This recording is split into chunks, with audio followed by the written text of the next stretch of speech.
Queridos irmãos, queridas irmãs, vocês que estão aqui presentes, todos os que nos acolhem em suas casas através da Rádio América e das redes sociais da Arquidiocese e do Convento.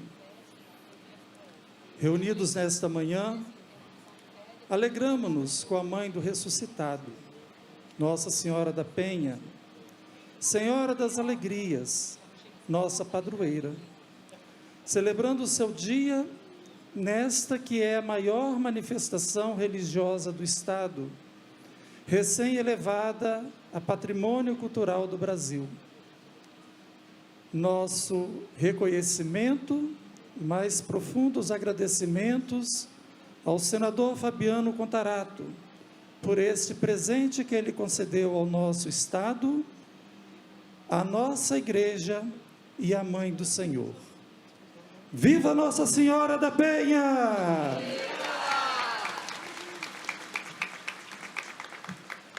Senhor, fazei de nós instrumento de vossa paz. Esta súplica bonita e sincera de São Francisco de Assis, que inspira a festa neste ano, ecoa na história e no nosso peito, fazendo-se ainda mais necessária nesse tempo sombrio em que vivemos, ameaçado pelos horrores das guerras em várias partes do mundo. Todo cristão deve ser um instrumento da paz, ou não será cristão. Mas não da paz que o mundo dá, como disse Jesus ao se despedir dos apóstolos, porque esta paz que o mundo dá é uma farsa, imposta pela violência, pelo medo e pela opressão. Ela nega ao outro o direito sagrado de dizer o que pensa, o que sente e como quer viver. Esta paz não é paz, é medo, é subjugação, é silenciamento, é violência disfarçada. A paz que o mundo dá é a paz imposta pelos imperadores, pelos tiranos, pelos déspotas, pelos idólatras, pelos falsos deuses e seus sacerdotes que governam o mundo e se impõem na história. A paz que Deus nos dá, ela é diferente. A paz que São Francisco de Assis sinceramente implora é aquela paz tecida por todos e ela se dirige a todos. Ela nasce junto com a justiça, o respeito, o diálogo, a participação, a consciência e o desejo sincero de ver a felicidade do outro. Ao longo dos anos, a nossa arquidiocese, a Arquidiocese de Vitória, através das pastorais, projetos sociais e demais forças vivas que atuam com a dimensão social da evangelização, tem sido uma artesã perene da paz que vem de Deus, implorada por São Francisco de Assis. Paz tecida por mãos amorosas de homens e mulheres, com os fios da conscientização, da solidariedade, do compromisso ético, do ecumenismo e do compromisso com a vida e a dignidade dos vulnerabilizados e excluídos da sociedade. Homens e mulheres que ao longo dos anos se tornaram instrumentos da paz, consumindo seus dias, suando o rosto, calejando os pés, indo ao encontro das pessoas em situação de rua, das pessoas encarceradas, dos idosos e enfermos em casa ou nos leitos hospitalares, das crianças, adolescentes e jovens empobrecidos e vulnerabilizados, das crianças e adultos que convivem com o vírus da AIDS, das famílias empobrecidas que passam fome diariamente, das famílias sem moradia digna, das mulheres vítimas do machismo e da violência doméstica, dos trabalhadores e trabalhadoras explorados, das pessoas que têm seus direitos humanos básicos violados, das juventudes negras e periféricas, exterminadas por agentes do Estado, dos atingidos e atingidas por barragens, dos pescadores e ribeirinhos, do meio ambiente que sofre com o descaso do poder público e com as ações humanas depredatórias. Homens e mulheres generosos, que tecem com essas pessoas um projeto de vida e de mundo pacífico, que seja a manifestação e a expressão do reino de Deus na história, belamente profetizado no canto de Maria, a mãe do Senhor.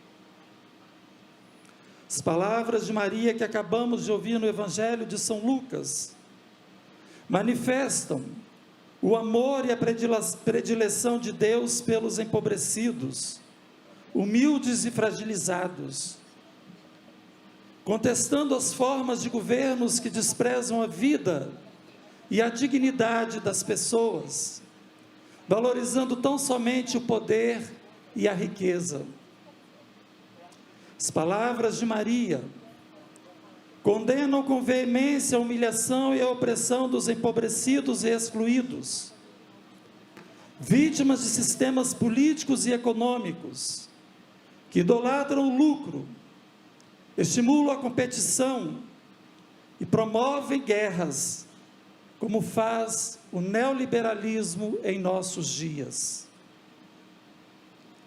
Maria denuncia as práticas desumanas e cruéis de governos autoritários e propõe uma nova ordem social e política, alicerçada na justiça divina, onde os humildes são elevados em dignidade, os famintos são saciados de pão, os poderosos são destituídos de seus tronos e os ricos são despedidos de mãos vazias.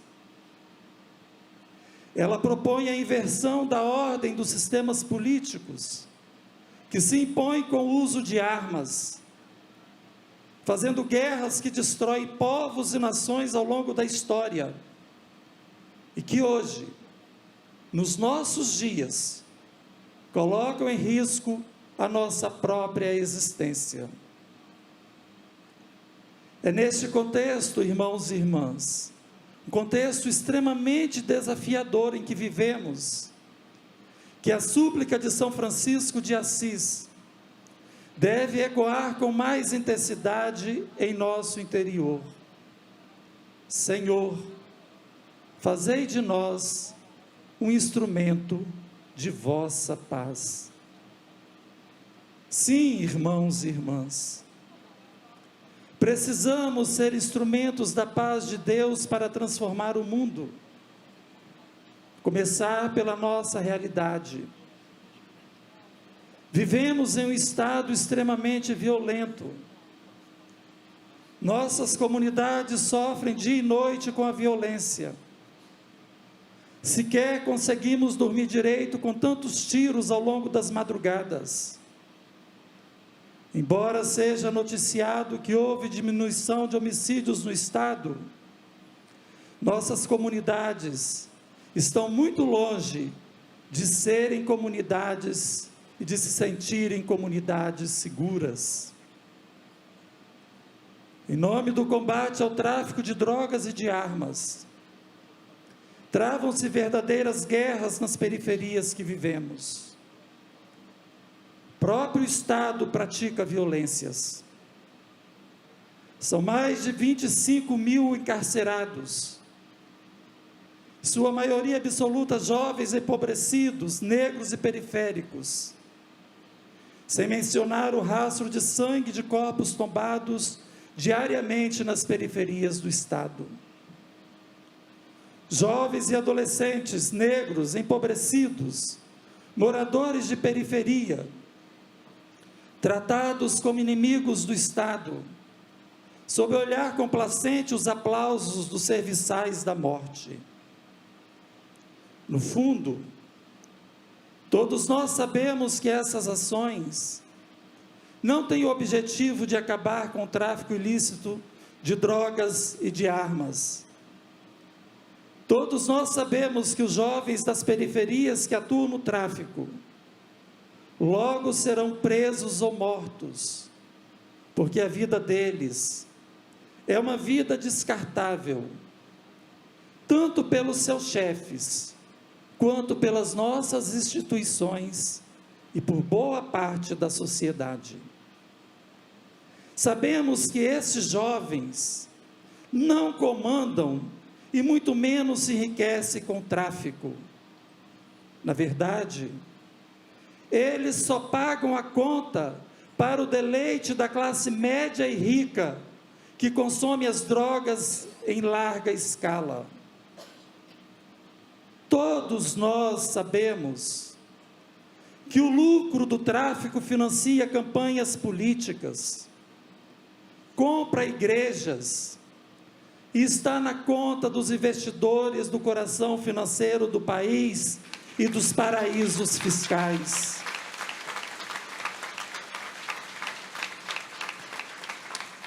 Todos nós sabemos que o maior traficante de drogas do Estado é um policial responsável pela Delegacia de Combate ao Tráfico de Drogas e de Armas. E estas palavras, excelentíssimos senhores deputados e vereadores, estas palavras não são de um padre, mas sim de um delegado de polícia. Mas isso não deve ser e não é novidade para ninguém aqui no Espírito Santo. Nós sabemos muito bem dos interesses e das blindagens institucionais que as corporações policiais têm no Estado. E isto não é de hoje. Há quantos anos as ações violentas e desproporcionais dos agentes de segurança do Estado, violando os direitos dos moradores de periferia, são denunciadas, sem que os órgãos de controle externo das polícias tomem providências? Há décadas fazemos isso. Há quantos anos é denunciada a inoperância das corregedorias, quando os direitos dos pobres são violados por agentes do Estado? Há décadas fazemos isso. A inoperância das corregedorias de polícias em todo o país é um mal crônico que precisa ser enfrentado por todos nós. Há quantas décadas a sociedade civil reivindica uma ouvidoria independente sem que ela seja ouvida? Há quantos anos reivindicamos o uso de câmaras nos uniformes dos policiais que fazem operação nas periferias e somos solenemente ignorados? E o país inteiro ouviu que um policial denunciado há quase uma década na corregedoria de polícia por envolvimento com traficantes atuava no principal órgão de repressão ao tráfico. Que vergonha! Que vergonha para a segurança pública do Estado do Espírito Santo. Mas, meus irmãos e minhas irmãs, não nos enganemos. Só veio a público porque existe uma crise institucional instalada em um dos órgãos de segurança pública do Estado. E esta crise atende a interesses políticos eleitorais distintos, que nunca deixaram de controlar deleteriamente as instituições capixabas. Por isso devemos nos perguntar: por que isso está acontecendo agora, às vésperas das eleições? A quem interessa essa lambança toda? Quem é beneficiado? Quais grupos políticos serão fortalecidos com esta crise que a segurança pública está enfrentando? Temos ouvido com certa frequência que criminoso não se cria no Espírito Santo. Isto não é verdade. No Espírito Santo, só o criminoso pobre não se cria. Certamente será morto ou preso. Mas os criminosos de terno, gravata, fardas e que usam perfume importado, estes se criam, procriam, fazem escolas, se espalham pelas instituições como ervas daninhas. Uns se tornam juízes, outros desembargadores federais, outros deputados, outros senadores, outros vereadores, prefeitos, outros se tornam policiais, outros se tornam empresários, e por aí vai. A lista é muito extensa aqui no Espírito Santo. Fato é que a página do crime organizado nunca foi virada no Espírito Santo. Ela continuou sendo escrita por novos autores, com letras garrafais diferentes, mas sendo escrita livremente nos submundos sombrios das instituições. E agora, o crime organizado se sente fortalecido para emergir à luz do dia. Porque quase 30 anos depois, é que se volta a falar em crime organizado com tanta ênfase no Estado? Esta é uma pergunta que todos nós, capixaba, devemos fazer, e rogamos para que Nossa Senhora da Penha ilumine essa dimensão obscura das instituições capixabas. Precisamos ser instrumentos da paz, para acabar com a violência nas periferias, perpetrada pelas instituições, mas também precisamos ser instrumentos da paz, para acabar com a violência de gênero no Estado. Quantas mulheres ainda serão assassinadas, vítimas do machismo?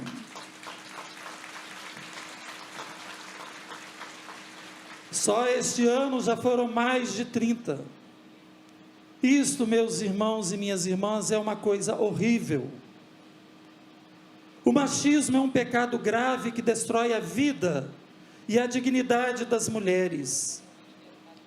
Como uma praga, ele está presente em toda parte, festando mentes, corações e as instituições, principalmente as instituições religiosas, como a nossa igreja.